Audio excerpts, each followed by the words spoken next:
Hey guys, welcome again to Another World in Audiobooks. We are coming, finally, to the conclusion of A Study in Scarlet. As always, an amazing mystery from Sherlock. Really enjoyed this set of episodes, and I hope you did too. Now that we've completed this book, it is going to be the free offering for a free audiobook there on anotherworldaudiobooks.wordpress.com/free. So go ahead, go there, check it out, get your free copy of the entire book, and make sure to share it with somebody. It's a free audiobook. I mean, why wouldn't you share it? Next week, we're going to be moving on to another super exciting story, and I know you guys are going to love it. In the meantime, the offer still stands. If anybody is interested in helping me edit the podcast, I am looking for some help. So go ahead and hit me up, anotherworldaudiobooks@gmail.com. Or if you are interested in just supporting the podcast so that I can hire somebody to edit, that would be amazing too. You can do that at anchor.fm/anotherworldaudiobooks. And now, without further ado, I give you the conclusion of A Study in Scarlet. Chapter 6. A continuation of the reminiscences of John Watson, M.D. Our prisoner's furious resistance did not apparently indicate any ferocity in his disposition toward ourselves, for on finding himself powerless, he smiled in an affable manner, and expressed his hopes that he had not hurt any of us in the scuffle. "I guess you're going to take me to the police station," he remarked to Sherlock Holmes. "My cab's at the door. If you'll loose my legs, I'll walk down to it. I'm not so light to lift as I used to be." Gregson and Lestrade exchanged glances, as if they thought this proposition rather a bold one, but Holmes at once took the prisoner at his word, and loosened the towel which was bound round his ankles. He rose and stretched his legs, as though to assure himself that they were free once more.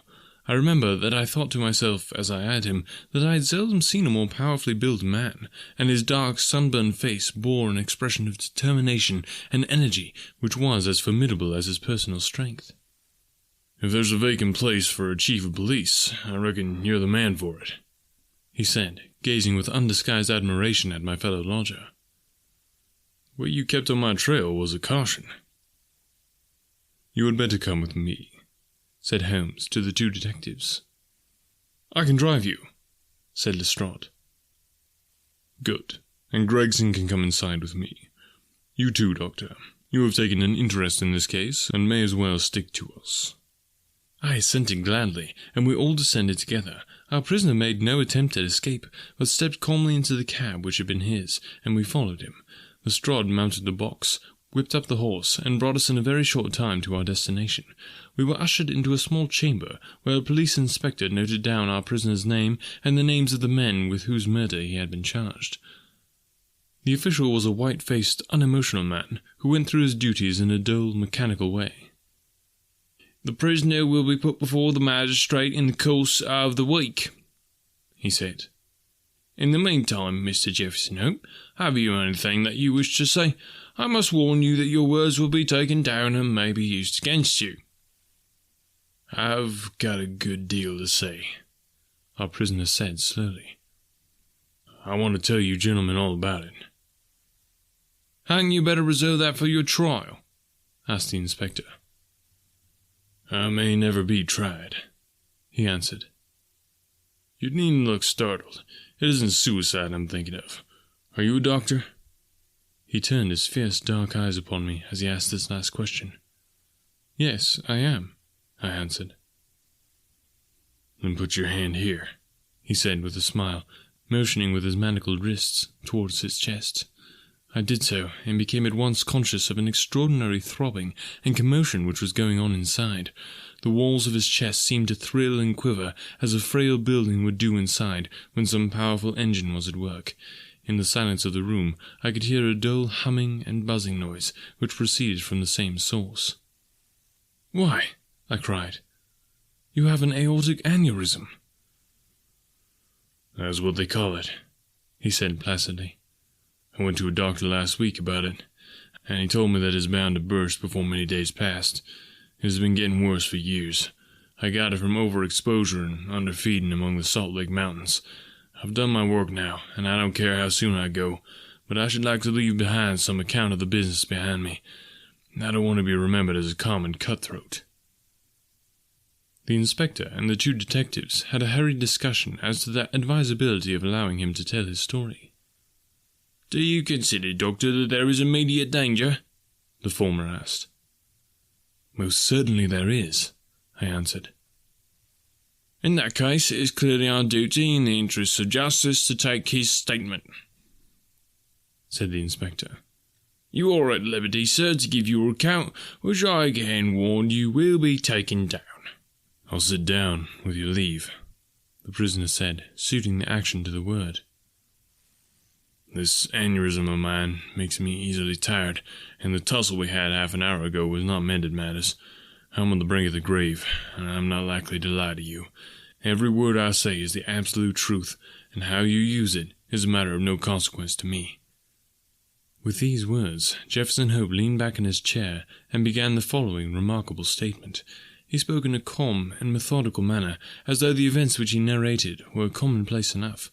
I can vouch for the accuracy of the subjoined account, for I have had access to Lestrade's notebook, in which the prisoner's words were taken down exactly as they were uttered. It don't much matter to you why I hated these men, he said. It's enough that they were guilty of the death of two human beings, a father and a daughter, and that they had therefore forfeited their own lives. After the lapse of time which has passed since their crime, it was impossible for me to secure a conviction against them in any court. I knew of their guilt, though, and I determined that I should be their judge, jury, and executioner all rolled into one. You'd have done the same if you have any manhood in you, if you had been in my place. That girl that I spoke of was to have married me 20 years ago. She was forced into marrying that same Drebber, and broke her heart over it. I took the marriage ring from her dead finger, and I vowed that his dying eyes should rest upon that very ring, and that his last thoughts should be of the crime for which he was punished. I have carried it about with me, and have followed him and his accomplice over 2 continents until I caught them. They thought to tire me out, but they could not do it.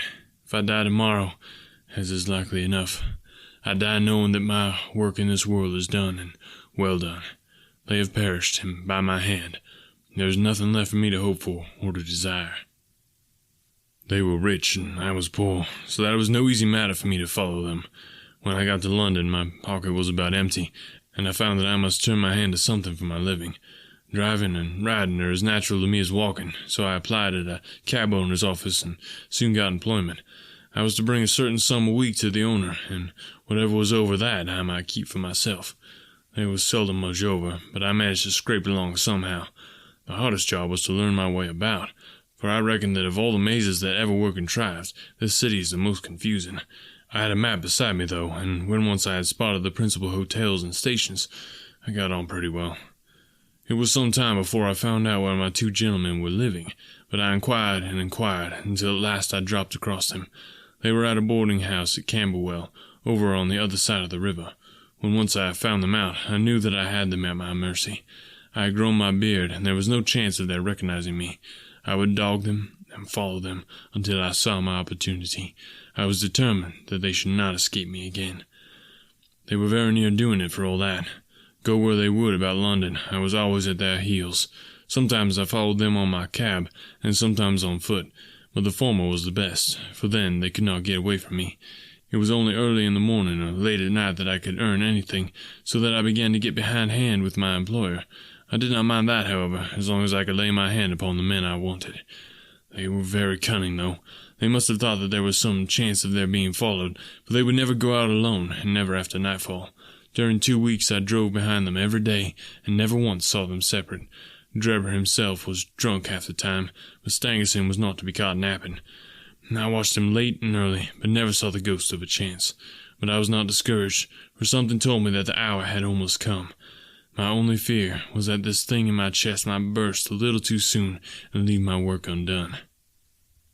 At last, one evening I was driving up and down Torquay Terrace, as the street was called in which they boarded, when I saw a cab drive up to their door. Presently, some luggage was brought out, and after a time, Drebber and Stangerson followed it and drove off. I whipped up my horse and kept within sight of them, feeling very ill at ease, for I feared that they were going to shift their quarters. At Euston Station they got out, and I left a boy to hold my horse, and followed them on to the platform. I heard them ask for the Liverpool train, and the guard answered that one had just gone, and there would not be another for some hours. Stangerson seemed to be put out at that, but Drebber was rather pleased than otherwise. I got so close to them in the bustle that I could hear every word that passed between them. Drebber said that he had a little business of his own to do, and that if the other would wait for him he would soon rejoin him. His companion remonstrated with him, and reminded him that they had resolved to stick together. Drebber answered that the matter was a delicate one, and that he must go alone. I could not catch what Stangerson said to that, but the other burst out swearing, and reminded him that he was nothing more than his paid servant, and that he must not presume to dictate to him. On that, the secretary gave it up as a bad job, and simply bargained with him that if he missed the last train, he should rejoin him at Halliday's private hotel, to which Drebber answered that he would be back on the platform before 11, and made his way out of the station. The moment for which I had waited so long had at last come. I had my enemies within my power. Together they could protect each other, but singly they were at my mercy. I did not act, however, with undue precipitation. My plans were already formed. There is no satisfaction in vengeance unless the offender has had time to realize who it is that strikes him, and why retribution has come upon him. I had my plans arranged, by which I should have the opportunity of making the man who had wronged me understand that his old sin had found him out. It chanced that some days before, a gentleman who had been engaged in looking over some houses in the Brixton Road had dropped the key of one of them in my carriage. It was claimed that same evening and returned, but in the interval I had taken a moulding of it and had a duplicate constructed. By means of this, I had access to at least one spot in this great city where I could rely upon being free from interruption. How to get Drebber to that house was the difficult problem which I had now to solve. He walked down the road and went into one or two liquor shops, staying for nearly half an hour in the last of them. When he came out, he staggered in his walk, and was evidently pretty well on. There was a hansom just in front of me, and he hailed it. I followed it so close that the nose of my horse was within a yard of his driver the whole way. We rattled across Waterloo Bridge and through miles of streets until, to my astonishment, we found ourselves back in the terrace in which he had boarded. I could not imagine what his intention was in returning there, but I went on and pulled up my cab 100 yards or so from the house. He entered it, and his hansom drove away. "Give me a glass of water, if you please. My mouth gets dry with the talking."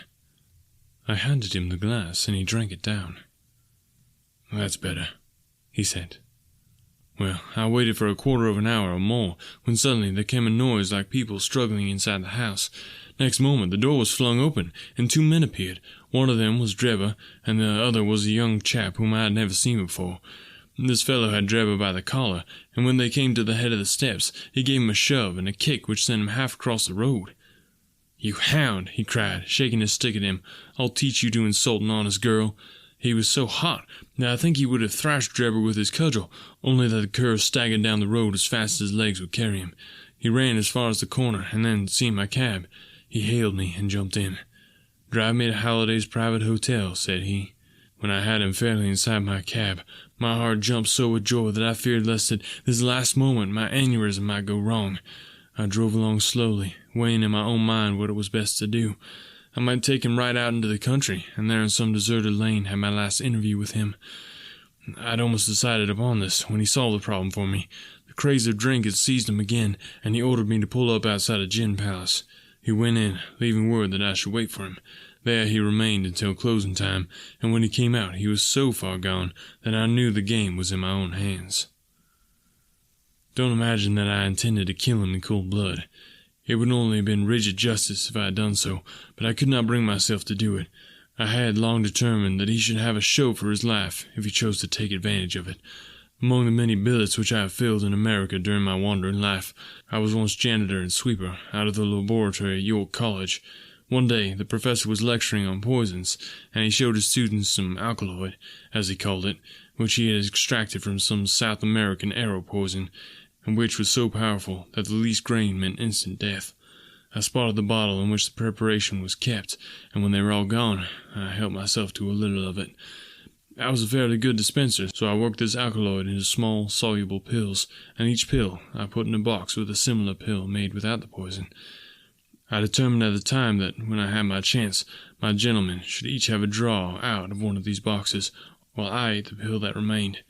It would be quite as deadly, and a good deal less noisy than firing across a handkerchief. From that day I had always my pill-boxes about with me, and the time had now come when I was to use them. It was nearer 1 than 12, and a wild, bleak night, blowing hard and raining in torrents. Dismal as it was outside, I was glad within, so glad that I could have shouted out from pure exultation. If any of you gentlemen have ever pined for a thing, and longed for it during 20 long years, and then suddenly found it within your reach, you would understand my feelings. I lit a cigar and puffed at it as to steady my nerves, but my hands were trembling and my temples throbbing with excitement. As I drove, I could see old John Ferrier and sweet Lucy looking at me out of the darkness and smiling at me, just as plain as I see you all in this room. All the way, they were ahead of me, one on each side of the horse, until I pulled up at the house in the Brixton Road. There was not a soul to be seen, nor a sound to be heard, except the dripping of the rain. When I looked in at the window, I found Drebber, all huddled together in a drunken sleep. I shook him by the arm. "It's time to get out," I said. "All right, cabby," said he. I suppose he thought we had come to the hotel that he had mentioned, for he got out without another word and followed me down the garden. I had to walk beside him to keep him steady, for he was still a little top-heavy. When we came to the door, I opened it and let him into the front room. I give you my word that all the way the father and the daughter were walking in front of us. "It's infernally dark," said he, stamping about. "We'll soon have a light," I said, striking a match and putting it to a wax candle which I had brought with me. "Now, Enoch Drebber," I continued, turning to him and holding the light to my own face, "who am I?" He gazed at me with bleared, drunken eyes for a moment, and then I saw a horror spring up in them and convulse his whole features, which showed me that he knew me. He staggered back with a livid face, and I saw the perspiration break out upon his brow, while his teeth chattered in his head. At the sight, I leaned my back against the door and laughed loud and long. I had always known that vengeance would be sweet, but I had never hoped for the contentment of soul which now possessed me. "You dog," I said, "I have hunted you from Salt Lake City to St. Petersburg, and you have always escaped me. Now, at last your wanderings have come to an end, for either you or I shall never see tomorrow's sunrise." He shrunk still further away as I spoke, and I could see on his face that he thought I was mad.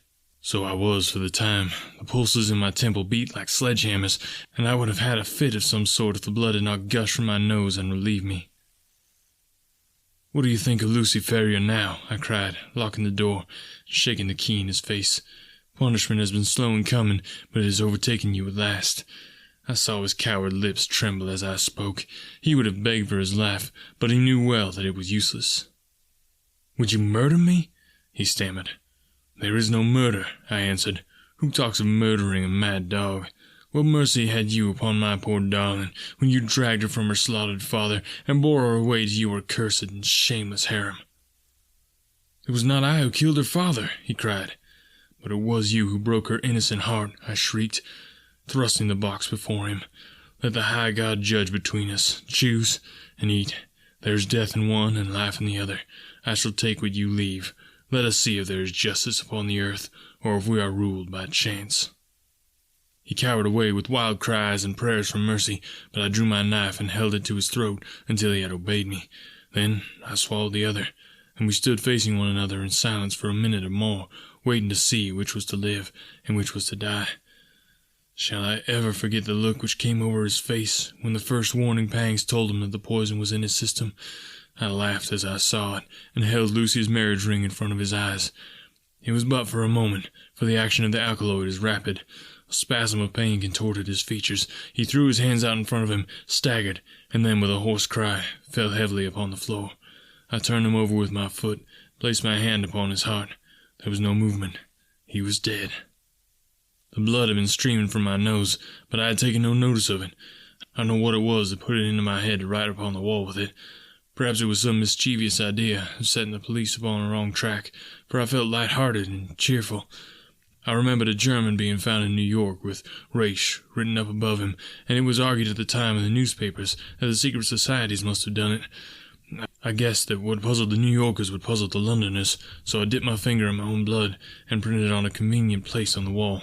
Then I walked down to my cab and found that there was nobody about, and that the night was still very wild.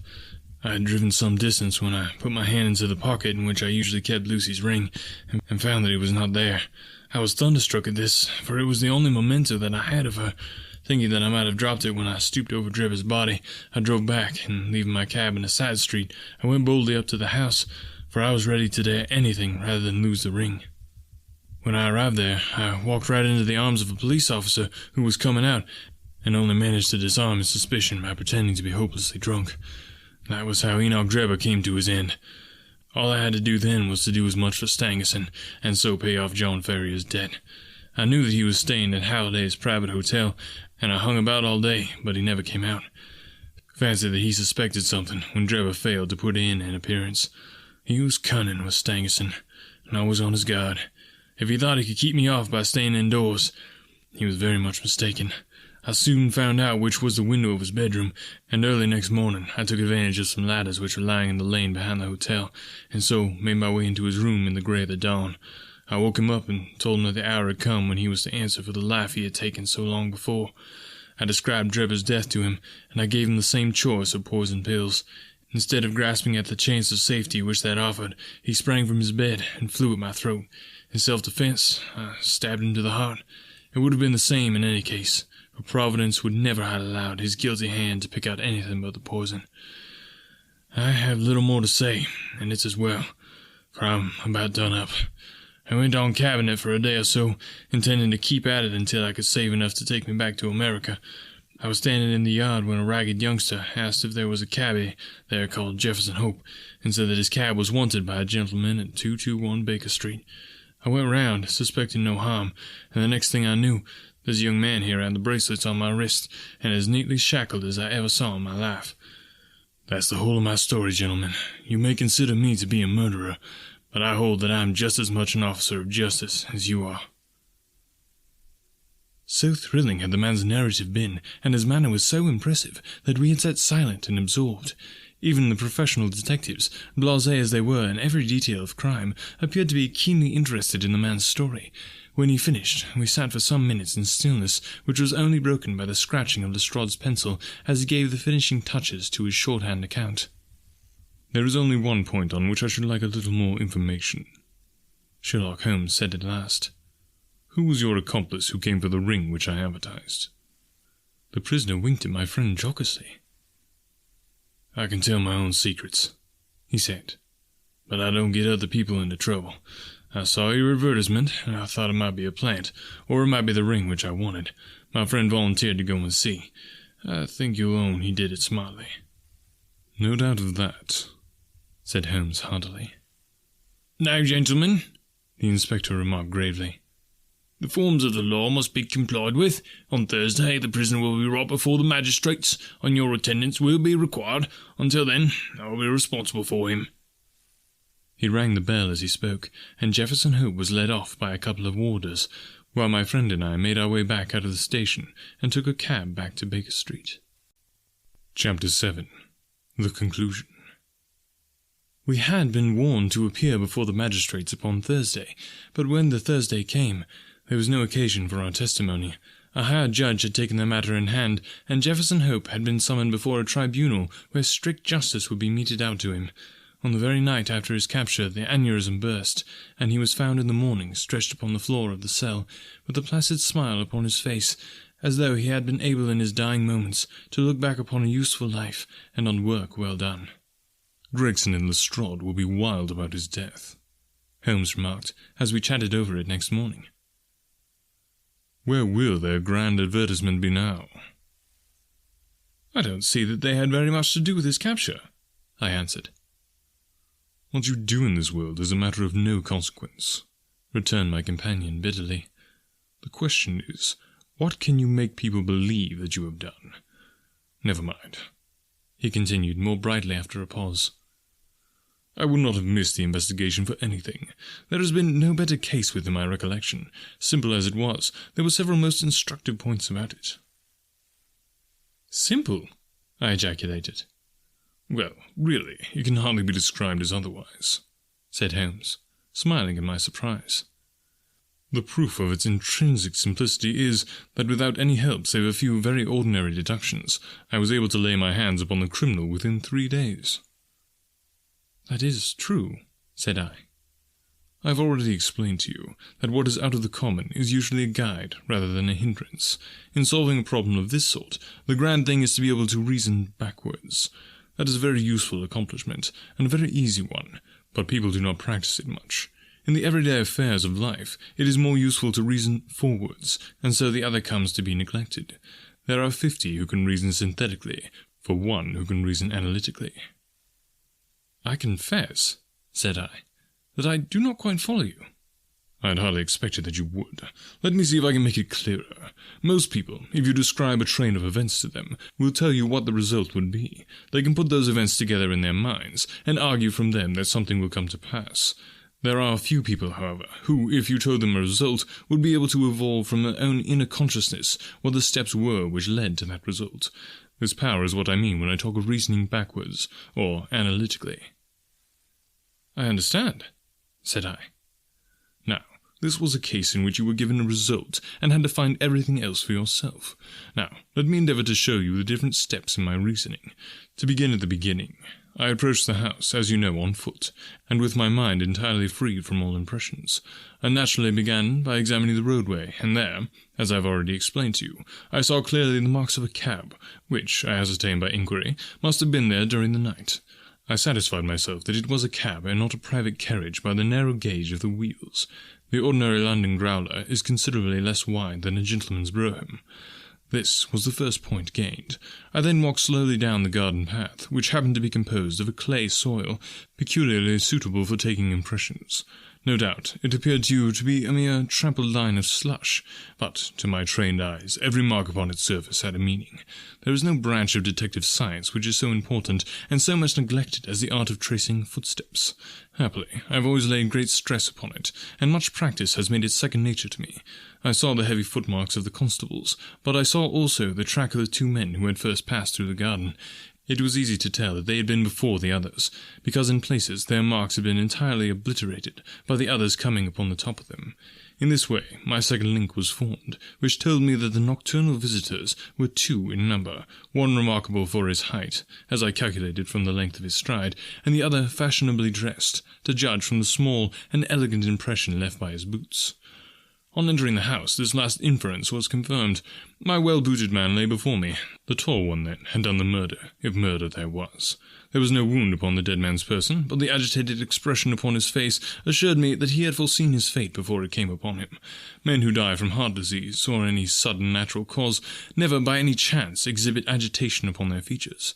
Having sniffed the dead man's lips, I detected a slightly sour smell, and I came to the conclusion that he had had poison forced upon him.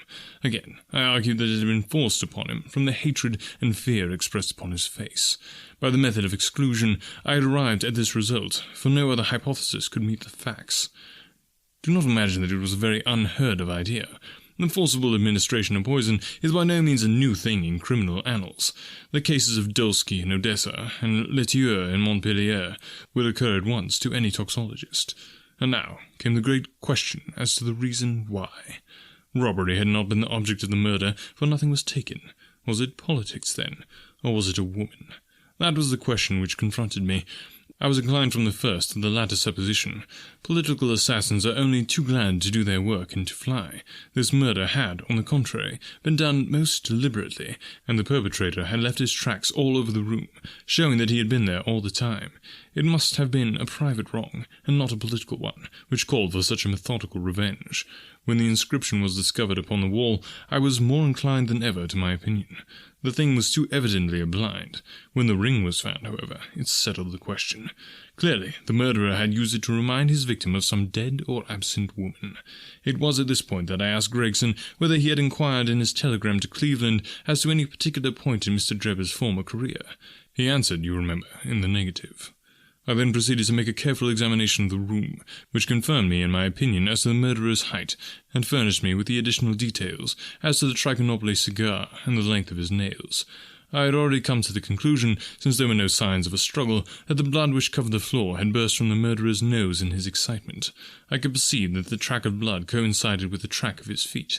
It was seldom that any man, unless he is very full-blooded, breaks out in this way through emotion, so I hazarded the opinion that the criminal was probably a robust and ruddy-faced man. Events proved that I had judged correctly.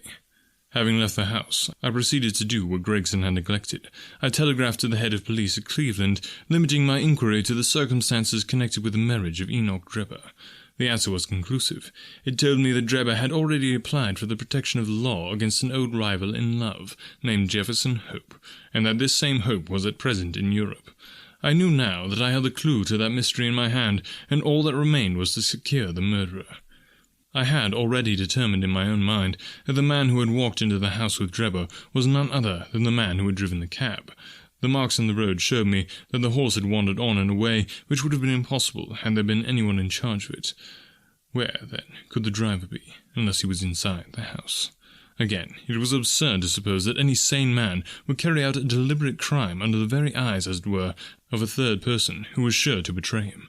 Lastly, supposing one man wished to dog another through London, what better means could he adopt than to turn cab driver?